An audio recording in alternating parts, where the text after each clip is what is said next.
I said it several times, osmosis and diffusion are a really important part of anatomy because it has to deal with a lot of the processes that our body goes through. So having a firm grasp of this is going to be really important as we move forward. So first of all, we need to understand the cell membrane. The cell membrane is made up of a lipid bilayer. Lipid, as we learned, was a type of fat, and bi meaning two. So here's our fats, and they form this two layers. So this is like the outside of the cell, and this is the inside of the cell. So it's important to remember that the cell membrane itself is not one solid thing. It's made up of all these tiny, tiny pieces.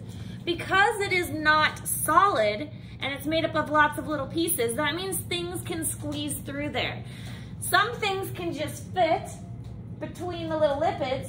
Some things need like a bigger opening, like we see here, to pass through. But the idea that it's not just one solid piece is important for how things go in and out. We already talked about proteins as well. There's lots of proteins that are found on the surface of the cell or crossing across that plasma membrane.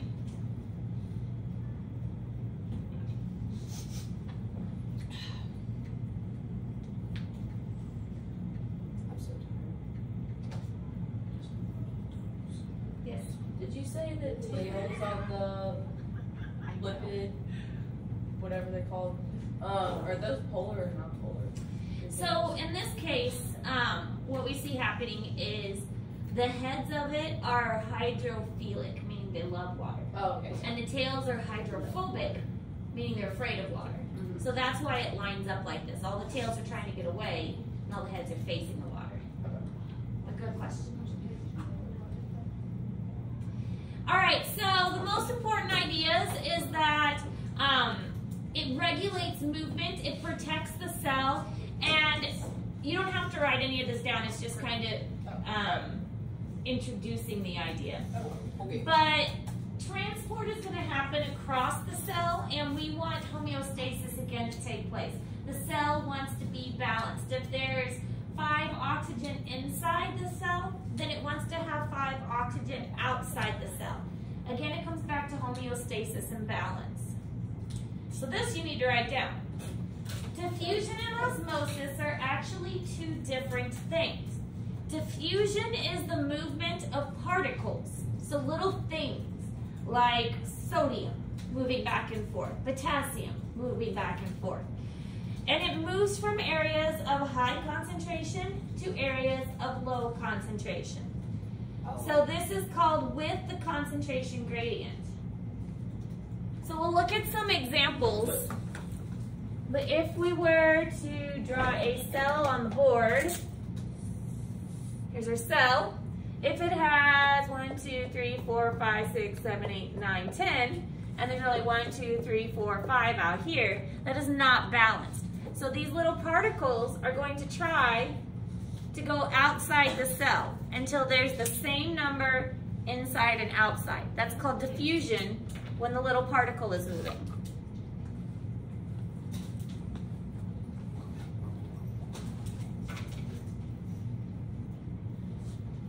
And it goes from a high concentration to a low concentration.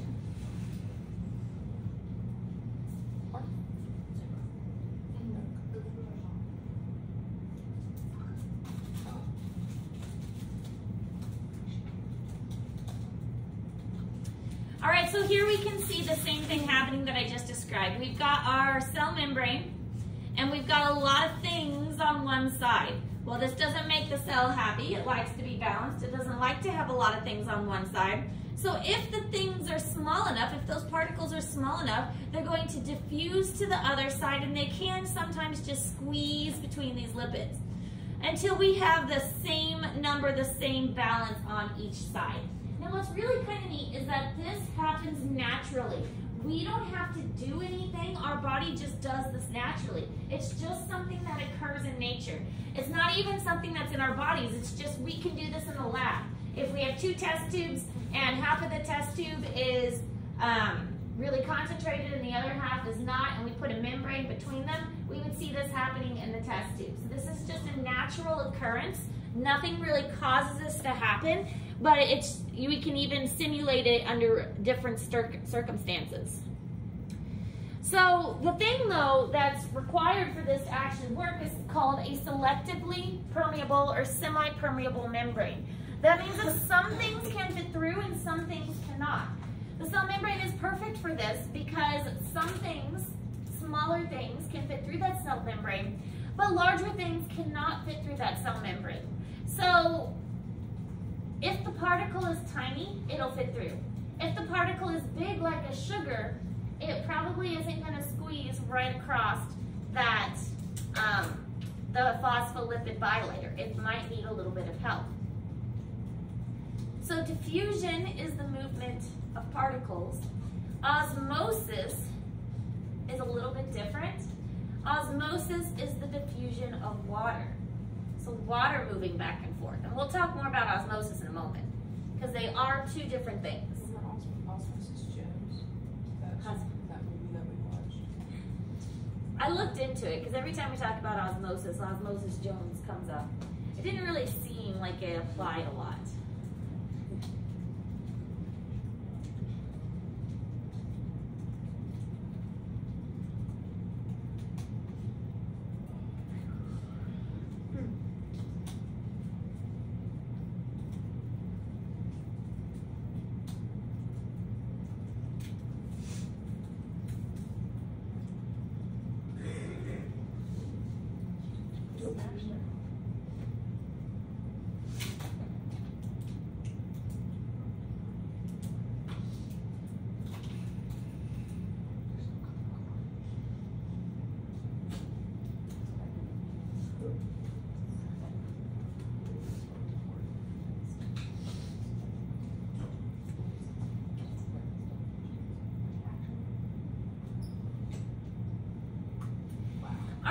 Equilibrium is the balance that we're trying to achieve.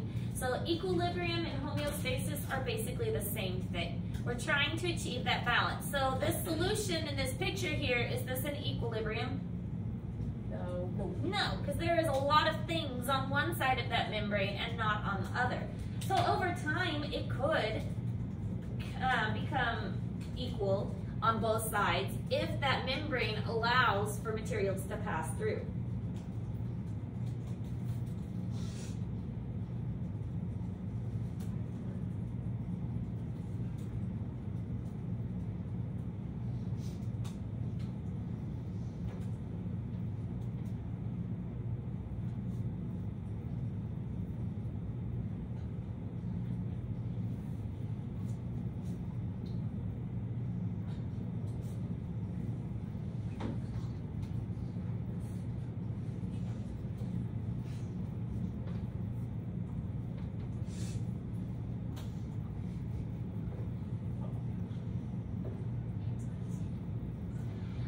So if a material is too big to fit through the membrane on its own, there are sometimes proteins that open up a doorway. So just like we have doors in our classrooms, we can't fit through the wall, but we can walk through a door and that door opens up a bigger area for us to fit through.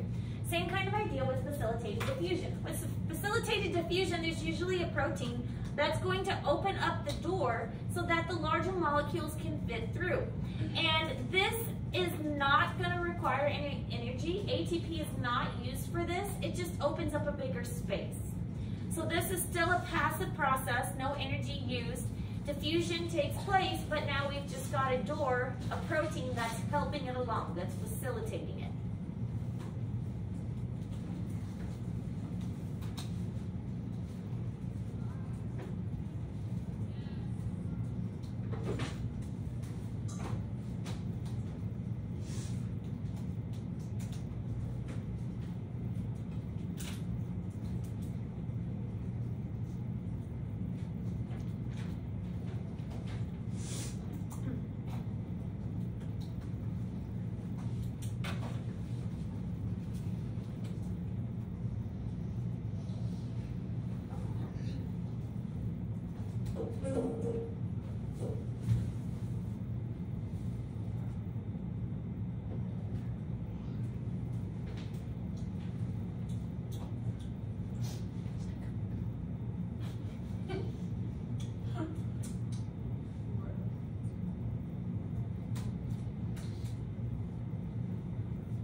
I really like this picture, so I put it in Google Classroom for you, but it talks about the processes and the different kind of processes that are available.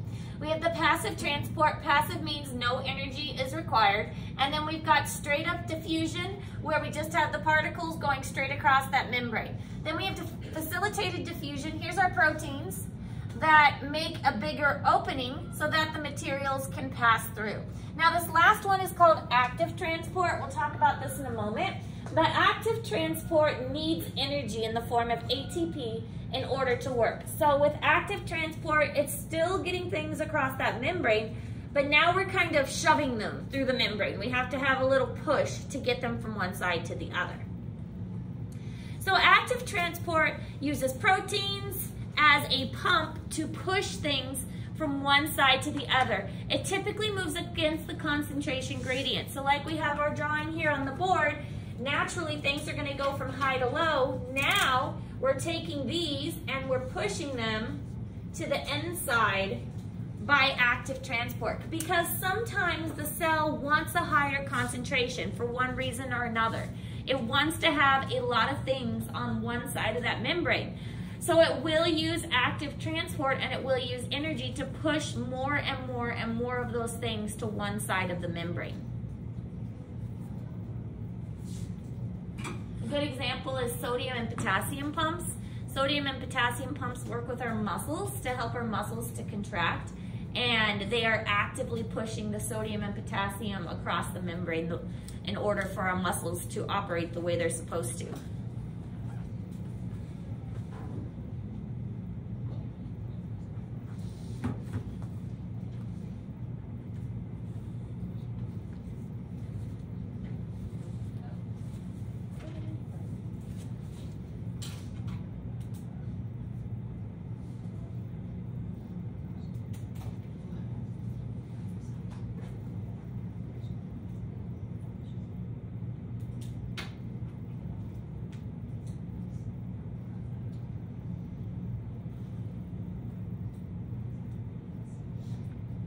All right, so again, here's our active transport. In this case, there are there are two dark oranges over here, and then there's more of those dark oranges on this side. And this cell, for whatever reason, is using energy to push more and more of them and concentrate it on one side of the cell. So again, that's not a process that's going to happen naturally, and because it's not a natural process and it's disturbing the equilibrium, then we have to have energy to assist with that. All right, so next time we'll learn about osmosis. This was focusing on diffusion today. Diffusion is the movement of particles from one side to the other. It has to happen across that semi-permeable membrane. You can have facilitated diffusion, where there's a protein that opens a door to push things through, or you can have active transport, where energy is necessary to push things through and concentrate it. Generally, the cell wants to be balanced, but that is not always the case. So sometimes the cell wants a higher concentration on one side or the other. Any questions about diffusion? Okay. All right, so working on the cell drawing, the identifying nutrients gizmo. There is one more assignment I'm going to post. It's an easy one. It won't be due till next week either. It's the crash course for cells. I haven't put it up in Google Classroom yet, but it's ready to go. So if you do finish the cell drawing, you can get started on the crash course, but it's just like every other crash course we've done. Watch a video, follow along with the worksheet. Any questions? No. Right, to work. Yes, that's fine.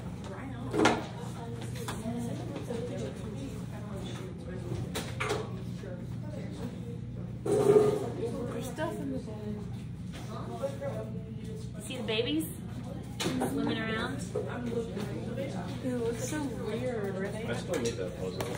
I'll get it for you. The little tiny clear. Oh, yeah.